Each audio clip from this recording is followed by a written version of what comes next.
I'm Dr. Megan Samaraki, and I recently wrote a blog about retrieval practice and hiding broccoli in the brownies. And so I just wanted to describe that analogy here and explain what I mean by that. So retrieval practice is this idea of bringing information to mind, and it can be really, really good for memory. And we used to talk about this as the testing effect because a lot of the research was really looking at taking tests and how we can learn from tests or quizzes. And we can. Tests and quizzes can be very good. It involves retrieval, but it's not the test or the quiz per se that's producing learning. It's the retrieval that's happening while you're taking the test or quiz that's producing learning. And we don't have to just implement retrieval practice by giving tests or quizzes. Anything that involves bringing information to mind should be a retrieval-based learning activity. So students can draw what they know or explain what they know to a peer or teacher or parent. They can also create concept maps from memory and try to understand the links and the way things go together. All of this is retrieval practice, and it might be a little bit more fun than a test or a quiz. Sometimes we think negative things about tests and quizzes, right? We think about standardized testing, or we might think about test anxiety. And so it might be tempting to try to get away from those types of things and hide the retrieval practice in these more fun activities. So this is where the analogy comes in. It's like hiding broccoli in the brownies. Eating your vegetables is really good. Sometimes kids don't want to eat vegetables, or it can be difficult to get them to eat vegetables.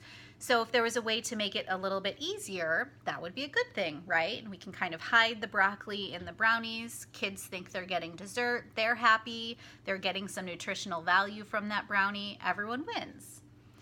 Except in reality, we probably don't want our kids to only get their vegetables from desserts. Right? We want them to be able to eat their vegetables and like vegetables in themselves so that then when they get older, they're making food choices on their own. They're not just always going to go for a brownie and expect it to have some nutritional value, which of course, most of the time it's not going to be good and too much sugar is bad. We could talk all day about that, right? It's the same kind of idea, at least in my opinion, about retrieval practice.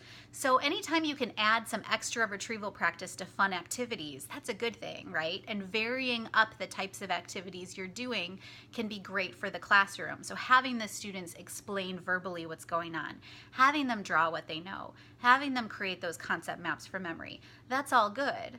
But it shouldn't completely replace those frequent tests and quizzes in the classroom.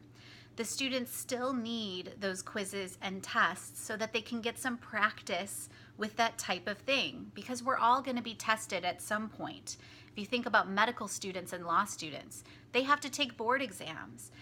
Tests aren't going to go away, and even in our sort of day-to-day lives in our jobs, we're all the time being tested, maybe more so in practical ways. A doctor needs to be able to diagnose patients on the fly.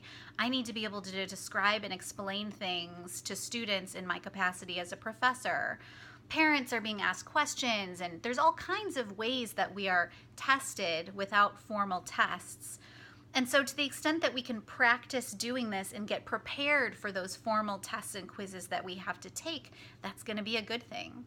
And there is some research by Pooja Agarwal and some of her colleagues at Washington University, so there are also some of my colleagues and Yana's colleagues as well, published a paper where they were looking at test anxiety in middle schoolers and high schoolers who were taking frequent multiple choice or short answer quizzes in their classrooms, and they actually found that the students reported being less anxious about tests and quizzes that were bigger as a result of taking those frequent low stakes or no stakes tests and quizzes in the classroom.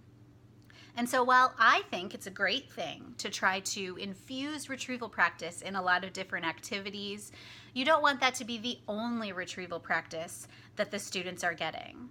Just like hiding broccoli in brownies can be a good way to slip a little bit of extra nutrients into a meal if you're already going to be having dessert.